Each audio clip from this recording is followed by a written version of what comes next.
Good morning. I am Kevin Price. Delighted to be with you. Going to spend some time talking to you about you and your business. Also want to mention the national television program on the Biz TV network.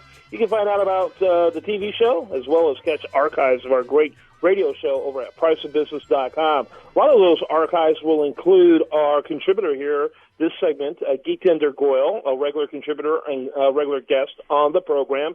He is really involved in a healthcare revolution that's taking place. And when people think of healthcare revolutions, they think of Obamacare. And here's a revolution that actually restores the relationship between doctor and patient that I think is far more important and significant. And his practice is called Our Way Health, website ourwayhealth.com. Dr. Goyal, good to talk to you. Good to be back here again, Kevin, with you guys. Yeah, absolutely. Tell us a little more about your practice and then introduce us to our guest, which I think is going to be a very timely one. Yes, my practice is called Our Way Health. We are a primary care clinic, but we're really changing the way people see primary care. And the premise of that is, number one, put time back into the doctor-patient relationship. And the way we do that is we've changed everything about primary care, the way you pay primary care. We have moved to a membership-based system and not an insurance-based system. And with that, I believe our incentives are properly aligned with our patients. And, and so, and you've removed the cost of insurance and removed the cost of government. You've got a lot of savings in there. A lot of savings. And 80% of lifetime care is primary care. And if you can get that in a quality manner at a low monthly fixed cost, you are going to see cost savings as well as a healthier population. Well, your guest today is a very timely one. I think, he too is part of this revolution to restore the relationship between doctor and patient, doctor and patient, but also really coming up with what I would call just very wise, very even godly, in light of what their focus is, approach to health care. Why don't you introduce us to your guest? Yes, our guest today is James Landsbury. He is with Samaritan Ministries.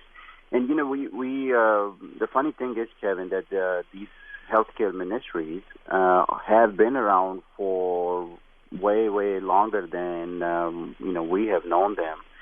And they've been part of the revolution, I guess, long before we really felt that the revolution is needed.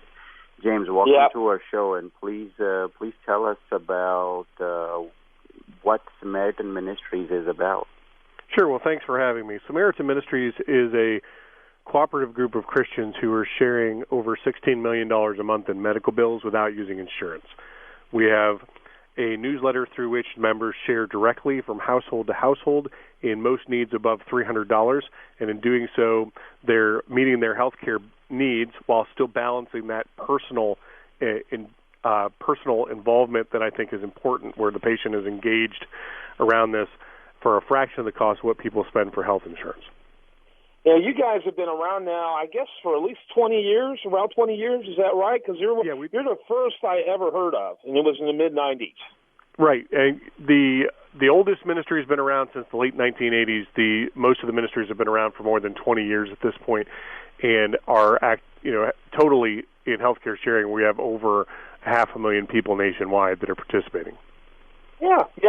Similar in concept in the idea of group sharing, but very different in the way you approach the hospitals and you approach your members. Talk a little bit about that. Well, one of the great things about Samaritan Ministries is that our members choose their own doctor, they choose their own hospital. It works really well with a kind of direct practice like the doctor is talking about, where patients can actually have a primary care physician that they're actually invested in, whether it be through just a good relationship or through some kind of retainer base, like he's talking about the membership model, which I think is fantastic personally. The ability for people to choose their own doctors, choose their own hospitals, puts them in the driver's seat, makes them engaged, which is part of the reason that costs can be lower, because engaged patients make better decisions. Yeah, very good. Geetinder. I totally agree with that, and big reason I like the concept of health sharing is that, number one, there are no networks. I think the networks that insurance companies create really distort the decision-making process and the pricing. And the second reason is, like James mentioned, now a lot of the onus is upon the patient to choose a provider, to choose the services.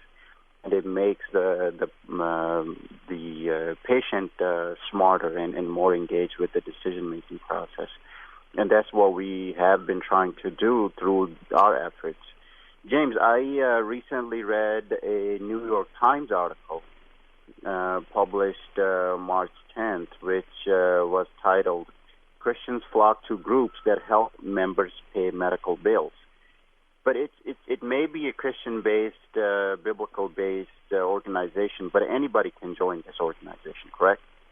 No, all the exemption laws actually require that people in a healthcare sharing ministry need to be of the same religion.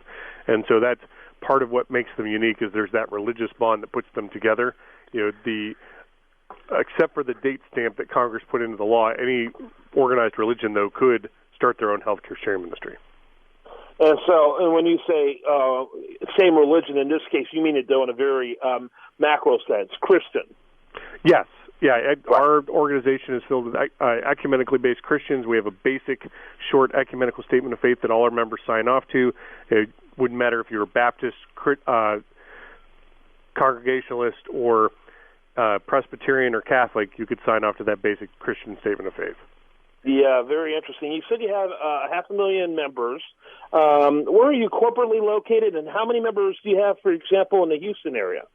Sure. Just to be clear, that's 500,000 members in healthcare sharing as a general rule. Samaritan Ministries is about 200,000 of those. Oh, wow. But so you're definitely one of the largest, obviously.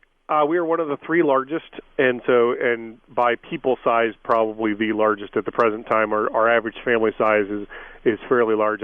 I don't know how that's happened, but we're certainly glad to be able to differentiate and serve large families the way we do. Texas is by far our biggest state. We have almost 6,000 families, almost 20,000 people in Texas. I don't have at my fingertips the data around Houston, but I would imagine that we have several hundred families in the Houston area. Very good. Geetinder? How is, traditionally ministries haven't advertised themselves, but now with the sort of failure of insurance in the healthcare industry, I would say, or, the Obamacare, which pushed insurance on everybody, but people are really not finding them of that much use. Have you guys seen more people join since then? And then, if yes, are you guys promoting yourself in some ways so more people can be aware of this option? Yeah, we are promoting ourselves where we can. We have several, publications. We go to conferences, but over half of our members still come from word of mouth. One of the best ways to accumulate new members is by having other members who are satisfied with what you're doing.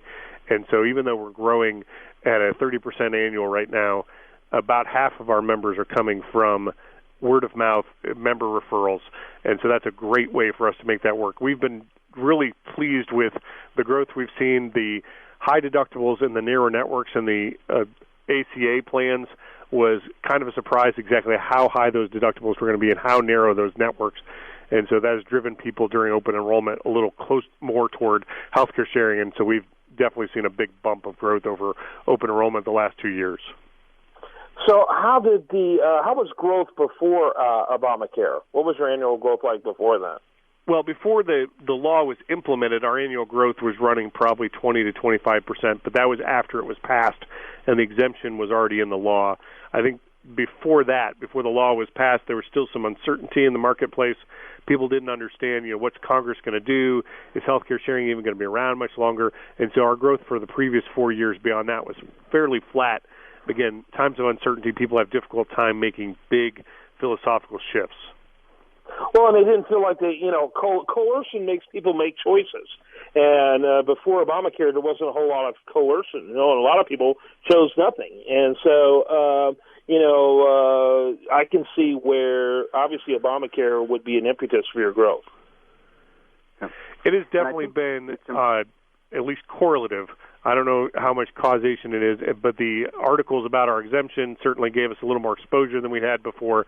We still bump into people on a daily basis where, well, I've never heard of this before, and so it's certainly not gotten as much exposure as we thought on some level, but we continue to try to work for that. But I think that it's more of a timing issue of having that exemption gives the marketplace a little more certainty, and because we're not over-regulated like the insurance companies are at this point, we're able to provide a stable, reliable product for potential members that gives them an opportunity for something that's consistent with their religious values and is affordable and meets the requirements of the ACA. And those are the main reasons why people are joining.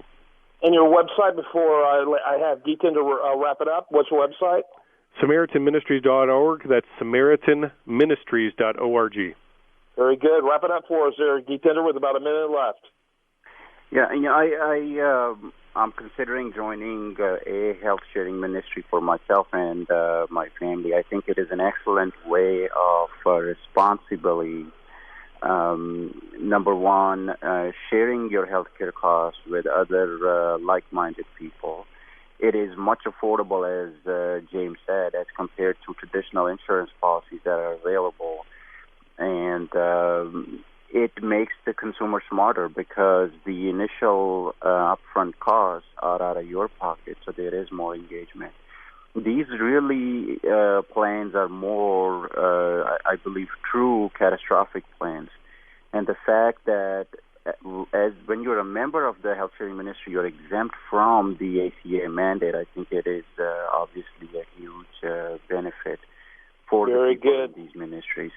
And I really think that the direct primary care model that we are promoting is an ideal fit for people who are in health sharing ministries, as well as the free market medical movement. Completely agree. Very good. Geetinder Goyal, thanks so much. OurWayHealth.com, and thanks so much also to James Landsbury, he again with SamaritanMinistries.org. When we come back, more for you right here on The Price of Business.